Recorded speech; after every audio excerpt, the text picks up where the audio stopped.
Hello mga kapanot, natapos na nga kami magsimba. Pagkatapos magsimba, papunta kami ng Fusion Alley. Oo, papunta kami ng Fusion Alley. Dito lang yan sa may Sampaloc, Manila. At dito pa nga lang, makikita nyo na, marami na nagtitinda sa mga gilid-gilid. At dito pa nga lang, naghahanap na kami ng parkingan. Oo, parkingan. At yan, kahabaan na yan. 3 kanto nga pala itong Fusion Alley na maraming pagpipilian pagkain. At dito na nga, namimili na kami at naghahanap na kami ng mga pwedeng namin kainin. Oo, mga kapanot, mga pwedeng namin kainin. Kaya kagaya niya mga grilled tahong at kanilang scallops. Syempre, marami pang iba. May mga nagtitinda dito ng mga shake at sa mga lamig. Oo, mga sa malamig. At syempre, may mga Mexican goods din dito at hindi mawawala ang Empanadang Ilocos. Bukod sa Empanadang Ilocos, meron din sila ditong crablets, corn dog, cheese stick. At ito na nga, naghahanap na kami ng kakain at gutom na daw si Kapanot. Pero, undecided pa rin kami sa kakainin. Ayan, hanggang ngayon kami naglalakad-lakad pa rin. At ito na, nakita namin itong mga barbecue. Ito ang natipuan naming tikman ni Kapanot. Wow! 25. 5 pesos kasi. Okay, sige. At ito na nga, nakamili na kami kung ano ang aming kakainin ni Kapanot. Dito pala, makikita niyo ang mukha ni Kapanot na siya ay naglalaway na sa pagkain. Susubukan nga sana namin ito, kaya lang hindi pa daw sila bukas. Ay magbubukas pa nga lang daw pala. Hanggang sa nadaanan namin itong panipuri. Ang sabi ko kay Kapanot, tikman niya. Ngunit ayaw niyang tikman. Kaya ito, lakad na naman kami. At ito na nga, nadaanan namin itong tofu. Dito naman kami ngayon sa tofu. 49 pesos. Apat. Ang galing. Kasi guys, actually, Susubukan muna namin. hindi mo alam ito. Susubukan namin itong tofu squares dahil ito daw ay masarap. Pwede bang palagyan ng chili sauce yung dalawa?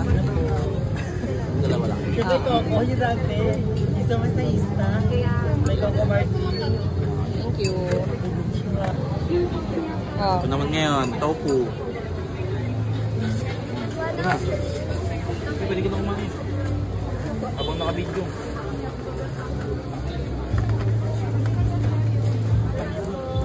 Sarap? Carbonara. No. Mainit na nangusok. Sarap?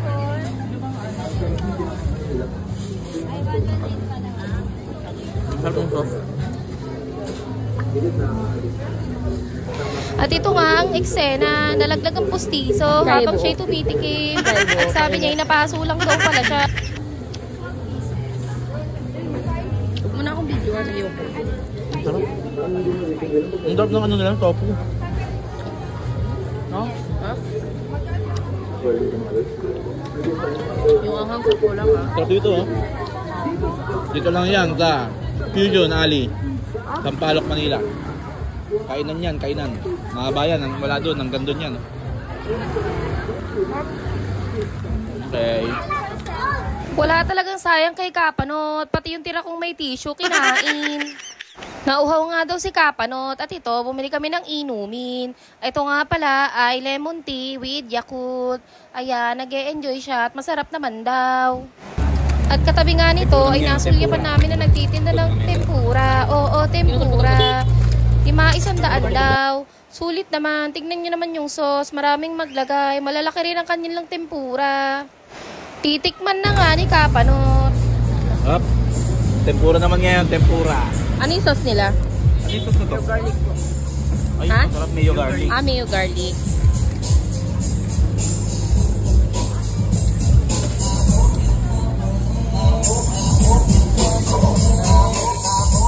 At matapos nga yan, nagpunta kami dito kay Baga ng Mama Mo. Oo, sa Baga ng Mama Mo. Akala ko naman nandito si Baga ng Mama Mo. Wala pala. Pero titikman pa rin namin. Ito nga pala, 20 pesos ang pinakamura nila. Mama mo. Dalawa lang. 100. Kaya na sa inyo dalawa. Sir, 100.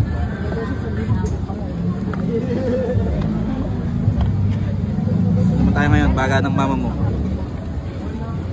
Sabi yan doon.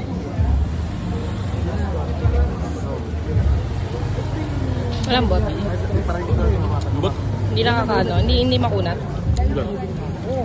Katong bopis. yung maliliit.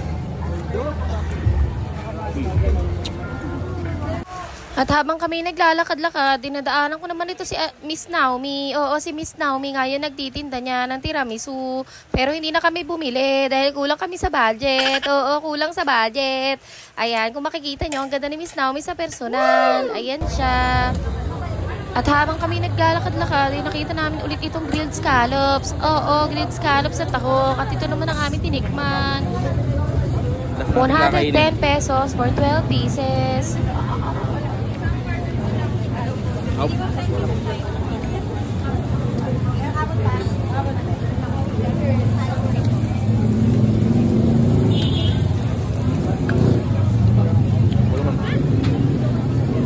Ngayon namin sa tahong, kasi ano na yung common na yun. Yung tayo sa ano, kakaiba.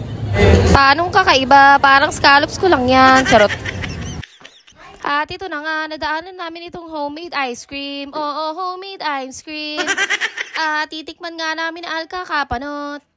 Makikita nyo naman dito, pinakita ko ang iba't ibang flavor. May matcha, may cookies and cream, merong rocky road, merong almond fudge.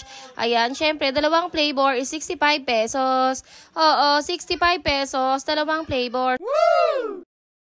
Kaya ang napili naming flavor is salted caramel at rocky road. Pero ang totoo, ako lang nasunod sa flavor. Oo, ako ang nasunod sa gusto namin kainin na flavor.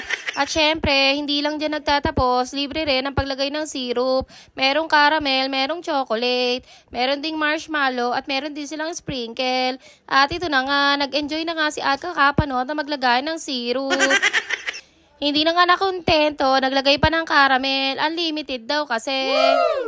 Bukod sa unlimited, ito ay libre na rin. Wow! Naglagay pa talaga siya ulit ng syrup na chocolate dahil mahilig siya sa chocolate. Siyempre, naglagay na rin siya ng topping sa marshmallow. Pero, nung naglagay siya ng topping sa marshmallow, hindi siya naglagay ng topping sa sprinkle. Kaya ako'y nalungkot. Tignan na natin. Sarap.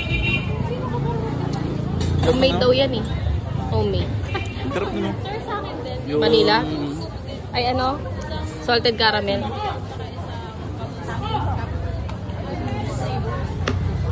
May ano po, take off.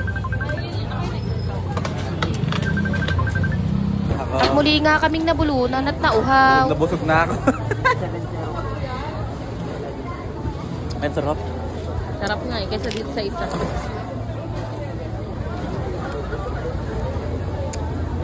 Refresh. At dito na nga natatapos ang pagiging gala namin ni Alpa Kapanot. Sa susunod ulit, sana nag-enjoy kayo.